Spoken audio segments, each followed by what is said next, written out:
لە چوارچەوەی ئامادەکاریەکان بۆ کۆنگرەی چوارەمی کۆمەڵی ئیسلامی ئەنجومەنی سەی سادقی کۆمەڵی ئیسلامی بە بەشداری ڕێژێکی بەرچاو لە ئەندامان و لایەنگران و دۆستانی کۆمەڵی ئیسلامی کۆبوونەوەی گشتی لە سنوورەکە ئەنجامدا.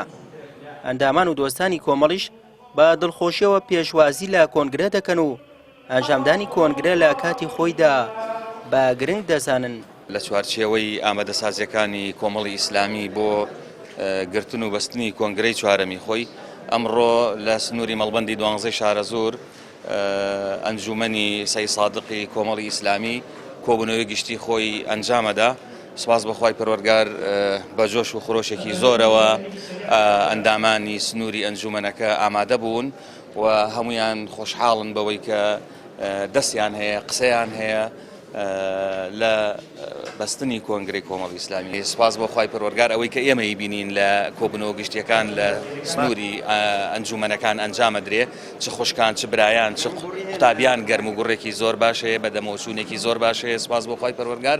کۆمەڵی ئیسلامی دیارە هەموو کات لە وادەی خۆیە حیزبێکە کە ملزەمە بە وادەی کۆنگرەی خۆیەوە، بۆیە ئەم ساڵ کە ساڵی 2019 ئینشاءڵڵا پێش هاتنی ساڵی 2020 کۆنگرەکەی خۆی ئەنجامەدا. ئەنجومەنی سەی سادقی ژەم شەو ئەو کۆبوونەوەکەی خۆی گرێداوە بە ئامادەبوونی کۆمەڵێکی زۆر لە ئەندامان. دیارە کۆمەڵێکی تر لە ئەندامان نەیانتوانیوە لەبەر ئیش و کار و ئیلتیزامی ڕۆژانە ئامادە بن، بەڵام سوپاس بخوا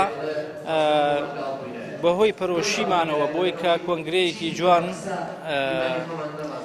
ئەنجام بدەین بڕیارماندا ئەم شەو ئەو کۆبوونەوەی ئەنجومەنی سەی سادق گرێ بدرێ بە ئامادەبوونی برایانی ئامادەکاری کۆنگرەی چوارەمی کۆمەڵی ئیسلامی. سەرەتای هەنگاوەکانی گەشتن بە کۆنگرە لە سەراستی مەڵبەندەکان و ئەنجومەنەکانی کۆمەڵی ئیسلامی کوردستان کۆبوونەوە ساز دەکرێت، لەوێش نوێنەر بۆ کۆنگرە هەڵدەبژێدرێت، پاشانیش کۆنگرە دەکرێت کە بڕیارە پێش کۆتایی ئەمساڵ بێت.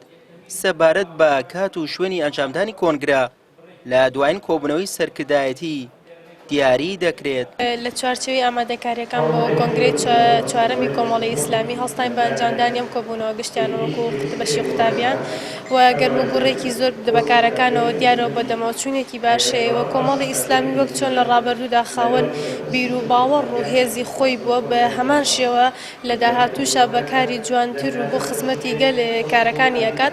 لە کۆبوونەوەی گشتی مەڵبەندی 12 شارەزۆر بووین، وەروەها حزورێکی زۆر باشە بوو. ئێمە بەردەوامین لەسەر کۆبوونەوەی گشتەکانمان بۆ ئەوەی بتوانین لە فترەیەکی دیاریکراوە کۆبوونەوە گشتەکان تەواو بکەین بۆ ئەوەی پێ بخەینە قۆناغی دووەمی کۆنگرە کە بریتە لە کۆنفرانسەکان.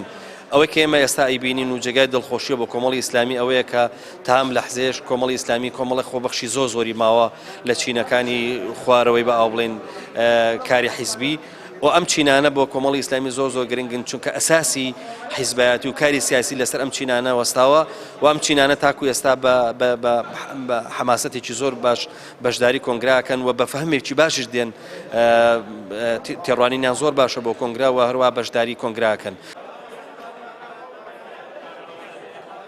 کۆمەڵی ئیسلامی کوردستان دەیەوێت لە ڕێگەی بەستنی کۆنگرەوە بەرنامەسازی بکات بۆ 4 ساڵی ئایندەی خۆی و چاوبە و گرفت و کێشەدا بەخشێنێتەوە کە لە چوارچێوەی حیزبدا بوونەتە لامپار لە بەرامبەر گەشەکردن و بەرەو پێشبردننی کارەکانی کۆمەڵ، کەوا بڕیارە کۆتایی ئەم ساڵ کۆنگرە ئەنجام بدات کە هەموو ئامادەکاریە کراوە کە کۆنگرە دوانەخرێت و لە کاتی خۆیدا ئەنجام بدرێت.